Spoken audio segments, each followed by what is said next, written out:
Hello everybody and welcome back to another video. This time we're just doing a quick guide on Springans. This is an archetype I haven't featured on the channel before, but I've been playing with a lot recently thanks to pulling a Tri-Brigade Springans kit out of my box of Bipro and deciding to see what I could do with her. And the deck's pretty fun. It's an XZ spammy deck. It's actually a rank 4 deck, but unlike something like Onomat or Ryziel, there's not really a lock here. So it's not super powerful, but you can make it really flexible. Today we're just doing it's just a pure Springans build, but there's still some really fun, interesting things you can do with this deck, and it does play differently from a lot of them, so let's get into it real quick. So we're not actually going to start with the new support. I want to start with Great Sand Sea Gold Golgonda. In case you guys don't understand how this deck works, it is a weird one. So none of our monsters are starters. None of them. They don't do a thing, really. They're all extenders. But what this deck is unique about is that if you can put Gold Golgonda on the field, which we have 9 copies of it, basically, then you can summon an Xyz out with no material, and then all of your monsters can load themselves onto the Xyz as material. So it's been explained as a reverse Xyz deck before, because you are summoning the monster and then putting the material under it, which is really cool. So Gold Golgonda gives everybody 1,000 attack, cool, great, awesome. But more importantly, you can discard a Springans card to special summon an Xyz from deck if you control no Springans Xyzs. So you can do that on your first turn to get you started, but you can also do that on following turns if you have turned your Springans Xyzs into non-Springans Xyzs, which we will do a lot in this deck. So it's follow-up on following turns, it's a starter on turn 1, all that good sort of stuff, and we've got 9 copies. So Springans Booty has an effect that lets you negate a card, but it's in like a weird conditional situation, so we don't use it for that often. More importantly, you can just send it from the field to the graveyard to activate Golgonda straight from deck, so that's just 3 more copies. And then we've got Watch, which is much better, and you don't actually want to use it to get Golgonda if you don't have to. So you can use this to search specifically Golgonda, but if you already have your field spell in play, you can instead add a Springans from deck to hand and then send another one from deck to grave. That's great because all of our guys have effects in hand and grave. So going over the monsters real quick, this isn't a full guide, but we'll go over them generally. The Tri-Brigade Springans kit, our new piece of material, if you have a Tri-Brigade or Springans monster on the field except herself, you can special summon her from hand. Cool. If sent to grave, you can also special summon one of your other Springans from the grave, which is super useful in this deck. Namely for Rocky. Rocky's the other big name that we want to see a lot, because Rocky, along with the other 2 that we are playing in the main deck, can go from hand or graveyard as material under one of our Xyzs that we summon off of Golgonda or otherwise. But the reason that Rocky is the one that we're playing at 3 of, while the other ones could do that same thing, is that when this card is normal or special summoned, you can add a card from grave back to hand. So the idea here is that later in the combo, you can summon Rocky back off of Tri-Brigade Kit, and then add the Tri-Brigade Kit back, who can summon herself from hand, or you can keep her as follow-up. So just good synergy between these 2 specifically. And then we're playing 1 Brothers. Brothers can act as extension. If sent from hand or deck to graveyard, you can summon a Springans from your grave, so it's kind of like Kit, but a lot more restrictive than she is, so this used to be the 2nd best Springans monster. I still play it for 1 of, just so that we have names, because we do need a name to pitch for Golgonda. We don't want to pitch like a Springans Watch if we don't have to, or a Tally-Ho, God forbid. So we're playing 1 of these, and then Brothers can also jump under one of our Xyzs if needed. Then Sargus is the quote-unquote boss monster. It's kind of interesting. We have a boss monster in the main and a couple in the extra deck. So Sargus, again, can jump under an Xyz, but also during the opponent's turn, you can detach a material from an Xyz you control to target and destroy a card on the field. That's pretty solid because we have, out of the extra deck, Gigantic Champion Sargus, who, when a material is detached from anything on field, can pop. So that's 2 destructions coming off of main deck Sargus while having Gigantic Sargus on board. Tally-Ho is the most important card in the deck. This card is cracked. It's Soul Charge on Eroda. When you activate this, you can detach up to 3 materials from monsters you control, add a Springan's name from deck to hand, then if you detached any materials, special summon that many Springans from hand or grave. So you're doing this as part of your mainline combo, and you're normally adding and then summoning 2 to 3 monsters. And if that wasn't enough, on following turns, you can detach an Xyz material from a just any monster on the field. It's kind of like goblins, even though this came before goblins, where you don't have to detach from your own, you can detach from the opponent's to add this back to hand, which is pretty cool. I'm playing the trap at 1. We don't normally get this unless we have pieces already in hand, then we can search this. It's pretty searchable, honestly. And it's pretty cool because it lets you return a Springans Xyz to the extra deck to negate effects. It lets you reduce the attack of your opponent's monsters till end of turn to survive, because this is, especially in this pure build, this is a more controlling deck. We put 4 disruptions on board off of our primary combo. So, like, we're not trying to lock people out of the game, and reducing attack so that we don't get killed is pretty useful. And then we're playing 3 Surfacing Big Jaws and 1 Drake Shark. This is just a rank 4 engine. Interestingly enough, we almost never use our normal summon in this deck. We don't really have to, which means that you can pair it with a lot of other archetypes, which is cool. But again, for a pure version, we can either just normal summon the Big Jaws, or if we've activated any of our versions of Golgonda or Tally-Ho or anything, we can special summon it from hand. And then it adds Drake Eyes Poplar here, who just, when added, special summons himself out. And then we've got 2 4s, and that gets us started in this deck thanks to Merrymaker. That's just, really, if we can make Merrymaker, we're off to the races. So that can be either off of Golgonda or Big Jaws. Just extra starters. It brings us to a total of 12 so far, which is pretty good. That's not too bad. Then we play 1 of Regulus because for some reason Springans and Therians have like overlap, not just lore-wise, but in gameplay. So we can special summon Regulus straight from the deck as just an extra Omni Negate as part of our end board, which is pretty cool. Or if we open him, it's not like he's a brick because all of our guys are machines, or at least the Rockies, Brothers, and Sargus kit is a beast. We've got 5 machines that we can probably equip to him to summon him out earlier in the combo to protect us, which is pretty cool. I'm playing 1 Tachyon and 1 Ascension. These guys are, they can search the Rocky or Brothers, and we are playing the Star Cestus for that, but more often you're searching a Big Jaws. Just, it's a better starter for the most part. These guys can be extension, but we normally have access to them at some point. The idea is just, this is 2 more starters that get us whatever we need at any given time, just by playing a couple of cards in the sideboard, or the extra deck. And then because our only real main engine card, Regulus, is 20 points, we can afford to spend a lot of points on non-engine. I'm spending 20 on Zeus because this is an XD's deck, and we can make a Zeus with a bunch of materials. But then we can just play a bunch of good non-engines. So I got a couple of Ghost Ogres, couple of Ghost Mourners, 2 Nibiru's, 3 Veilers, couple of DD Crows because we just have extra room and not enough points, I guess. And I've got 1 Imperm in here as well. You can fidget with the 60 points worth of non-engine as much as you want. In the sideboard, I've got a couple of other options. So Bronga is another name that you can play, and some people will play it at 1. The problem is it's an 8. And like, the only useful thing about this card really is you can banish it and another monster from the grave to add any Springans card, and that can add, you know, Tally-Ho or Springans Watch, which are like crazy cards.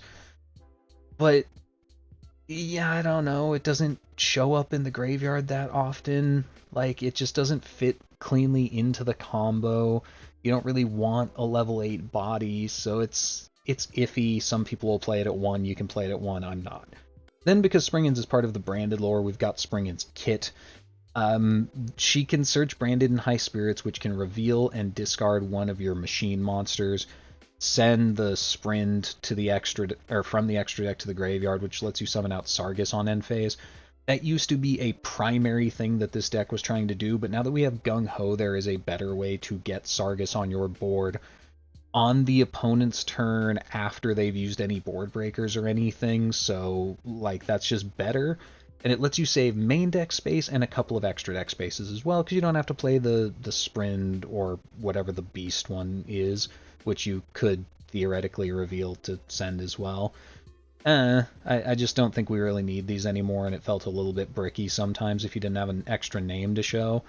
And you could play Masquerade to reveal off of the 7th Tachyon to go get Tri-Brigade Springans Kit.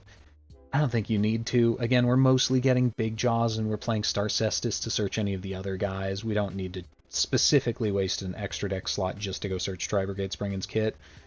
And then outside of that, any other level 4 engine works really well in this deck. The Trick Stars are one that I think is pretty solid because you can play 3 Candinas and 3 Light Stages and 1 Aqua Angel, and either way, that's a 7-card package that gives you 6 starters that let you lock down a back row piece as part of the combo. So you can, you know, like, it's almost an MST basically to use Light Stage while putting 2 level 4 bodies on the field, and because again, we don't use our normal summon, that's just a thing you can do to get 2 4 bodies, which is pretty cool. Not really doing it here. Again, we're playing pure as possible. Out of the extra deck, Gung Ho is our newest extra deck monster to come along with Tri-Brigade Springans kit, and it's really good. So you have to make it with specifically 2 Springans monsters, but that's okay. On summon or when being sent to grave, you can special summon Sargus, our main deck Sargus from deck or grave. That's normally how we're going to be summoning Sargus now, instead of using the Branded and High Spirits combo, which was a little bit janky. But also, you can detach 2 materials from this to add to hand or special summon any of these types of monsters. Fallen of Albaz or anything that mentions it. We're not doing like a branded version of this. A Therian, which is normally what we're going to summon. We're just going to summon King Regulus off this. Or a Springans monster if for some reason you are lacking one and you need it. Just a very cool, versatile card. The only thing holding it back is that you can only use one of these effects per turn. So what you have to do is you summon out Regulus on your turn, then you overlay this for a Utopic Future Zexal, and then when you detach on the opponent's turn to steal something with Zexal, this goes to grave, and you can summon out the Sargus, so you can use Sargus's effect detaching to trigger extra deck Sargus, which I'll also go over now. You can make this card with any Springans XZs, so you don't have to actually put 2 8s together. And that's great because you can just add a Springans card from deck to hand, so you're normally going to be adding Tally-Ho unless you open Tally-Ho. Then you're probably going to be opening, like, or you're going to search, like, Interluder or something.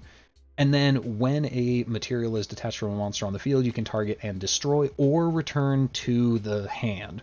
So that's really cool that this is versatile, because if something is indestructible, as long as it's targetable, you can just put it back. It's really nice. So that makes the main deck Sargus that you're just summoning straight off of Gung Ho on the opponent's turn into 2 disruptions, effectively.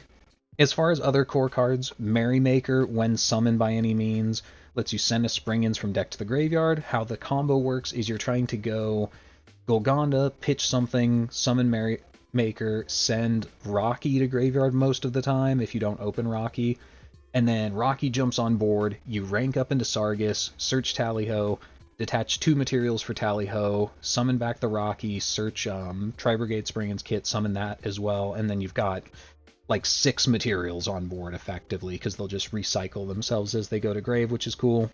Other than that, you've got Exciton Knight for a board wipe. We're playing Eclipse Twins because you can make 1 extra 4 at the end of your combo, and while you could play something like Gallant Granite to search a Nibiru, I'm just playing Eclipse Twins because we can slap that and the Gung Ho together into Utopic Future Zexal, which is a mind control that also gives us targeting protection.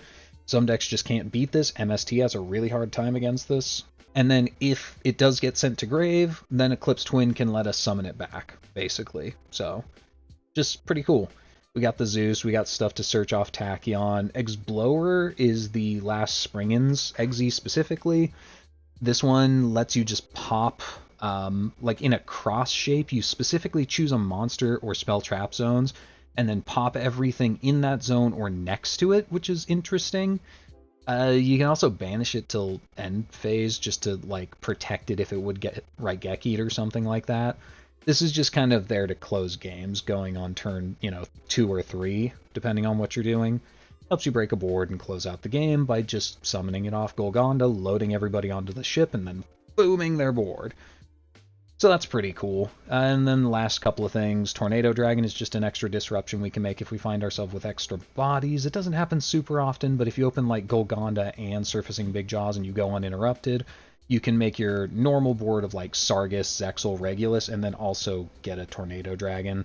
And there's not a ton of really good generic 4s, surprisingly. 3 has a lot better generic cards, but Tornado Dragon is a disruption. Utopic Ray Lancer, we can make it, again, turn 2 or 3 just to help us kill the opponent. Just good stuff that you can do. Honestly, you can even make Silent Honor Arc. It's normally here just for 7th Tachyon, but it is an actual disruption. You can you can attach the opponent's cards to itself as material, and it doesn't get destroyed very easily. So that's what the deck's trying to do. I probably spent too much time on this. I hope you'll forgive me. I'm fresh out of the hospital, so I'm a little bit loopy.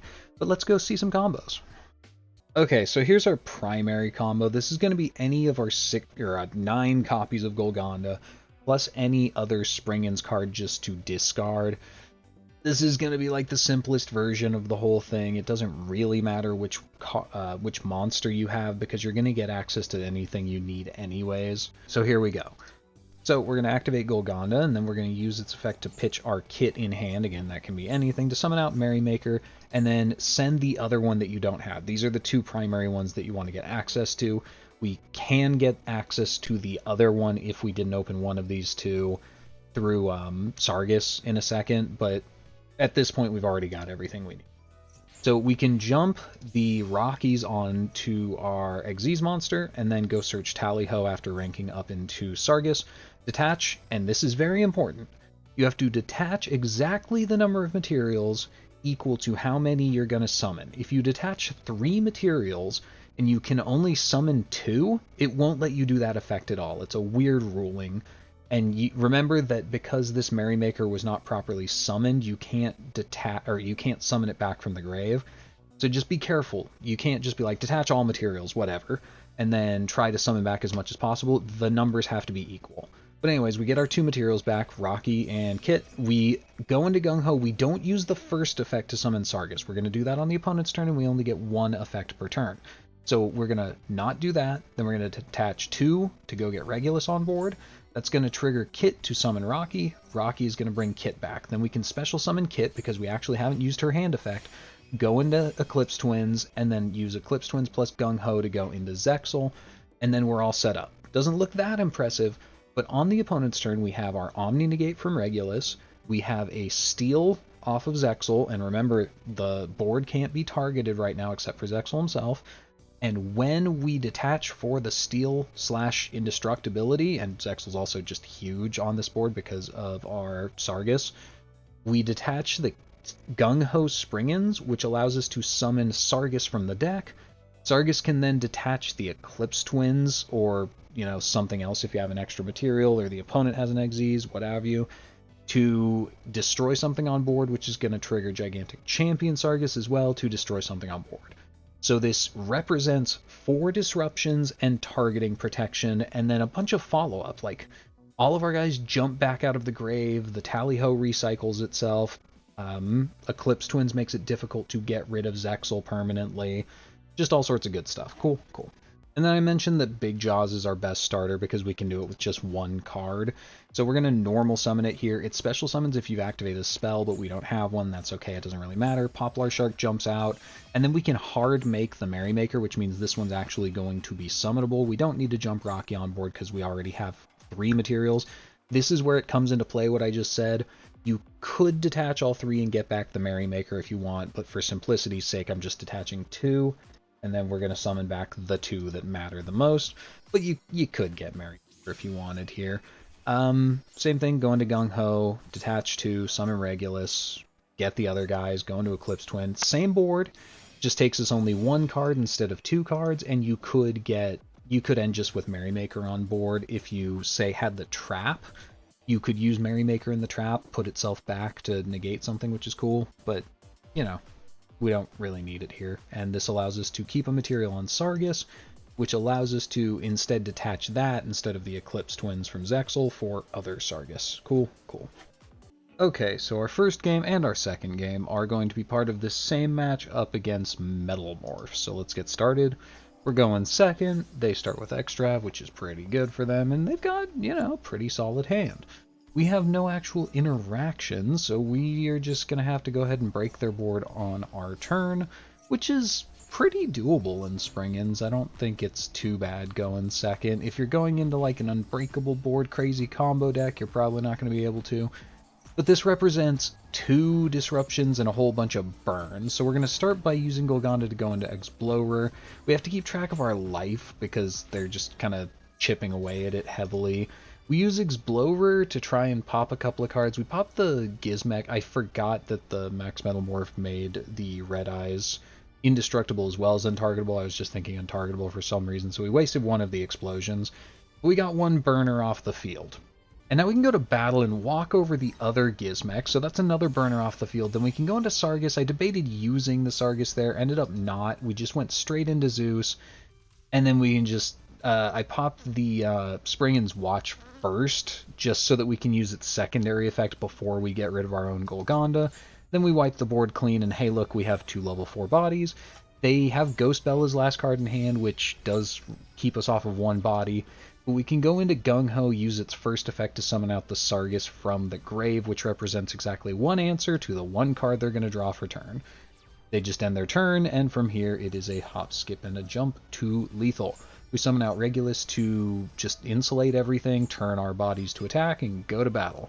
They got nothing, so we clean this one out pretty cleanly. So let's go to Game 2. Game 2, same match against Metalmorph. We're going second again because we won the first game, obviously. So, same thing. They've got a pretty good hand, but we have an Effect Veiler this time, so we are going to be able to mitigate their board before going to our turn. And we've got 3-ish starters, really 2.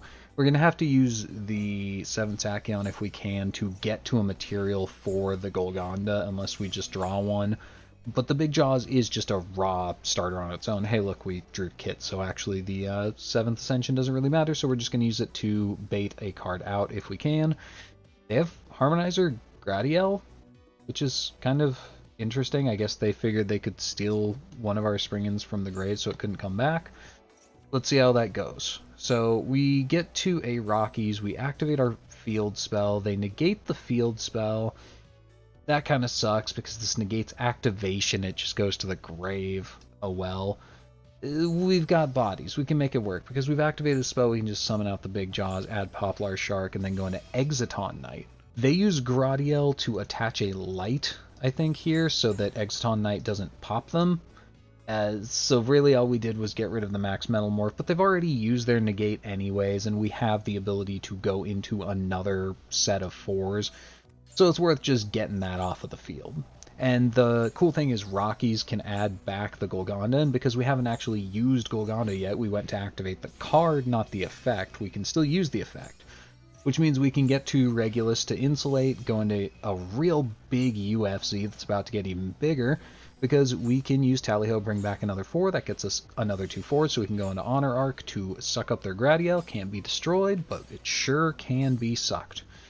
Unfortunately, I forget about the Exiton Knight existing, so I'm like, okay, whatever.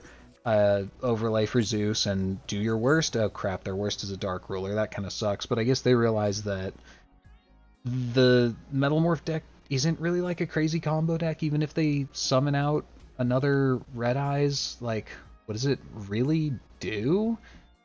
They can add a Metalmorph trap and they can go into a Black Full Metal on our turn.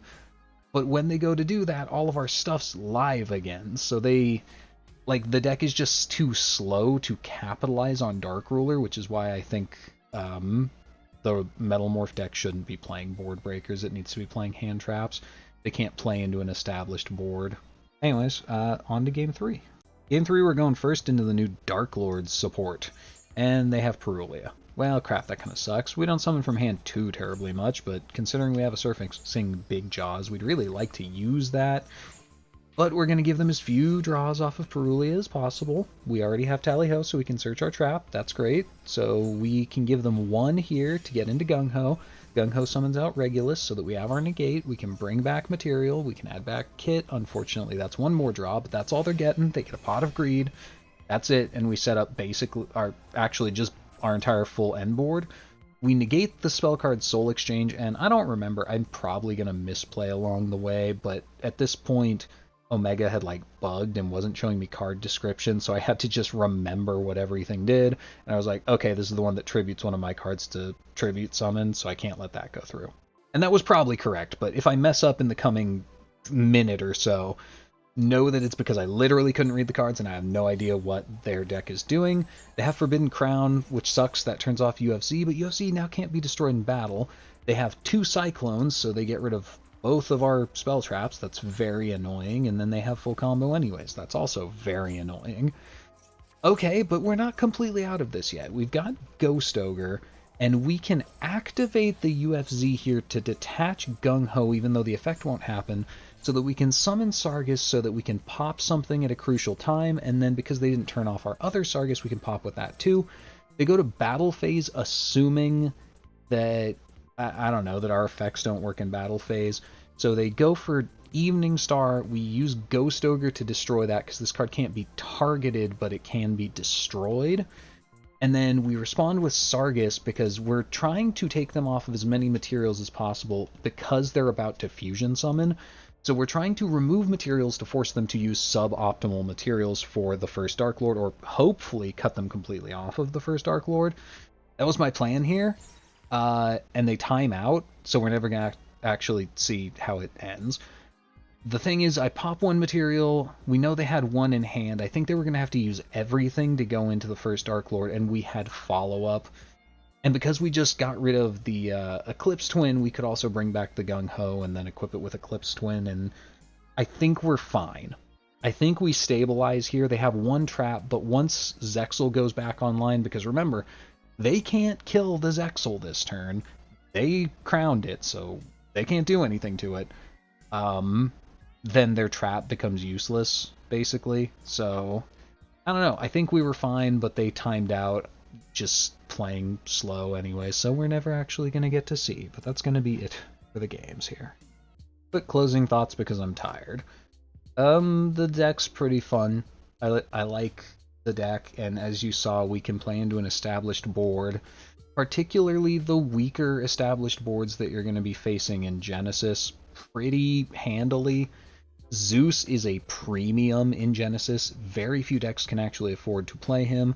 Most people are playing like Dragon Gate instead as like a pseudo Zeus, but there's really no substitution for the big guy himself. And so the fact that we get to play him is really cool. The fact that we actually get an Omni Negate to insulate our plays is really cool. Not that many decks can do that in Genesys.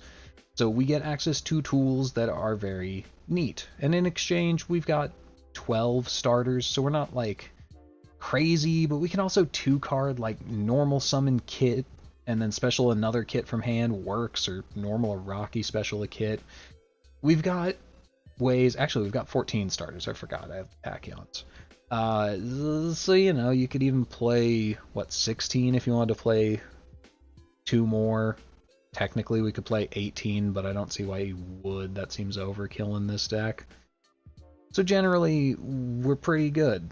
It does alright. It's not quite Ryziel or Onomat in terms of just like rank 4s that explode into a million bodies and do crazy stuff. But like, we've got good cards available to us. Explorer is a fun card. It lets you pop a bunch of stuff.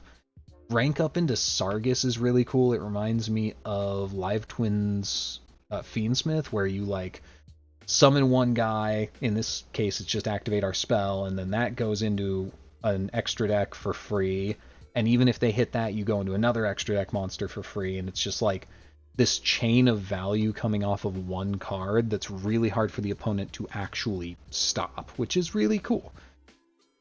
The downside is that our game plan's pretty binary and we don't put that many disruptions up, so if you run into a big combo deck like one of my 3-axis decks, I think that'll blow this out of the water. But in most cases, especially with the amount of hand traps we get to play, you should be doing alright. And remember, you could replace these with like Mulchies if you want. I don't really like main decking Mulchies. Just, doesn't feel good if you're going first, especially in a deck that wants to go first. Maybe in Makonko or something you'd do that, but I don't like to do it in a deck that wants to go first. But anyway, that's gonna be it, guys. I'm tired. I hope you liked it, and I hope to see you tomorrow for another one of these quick little ones. Bye-bye.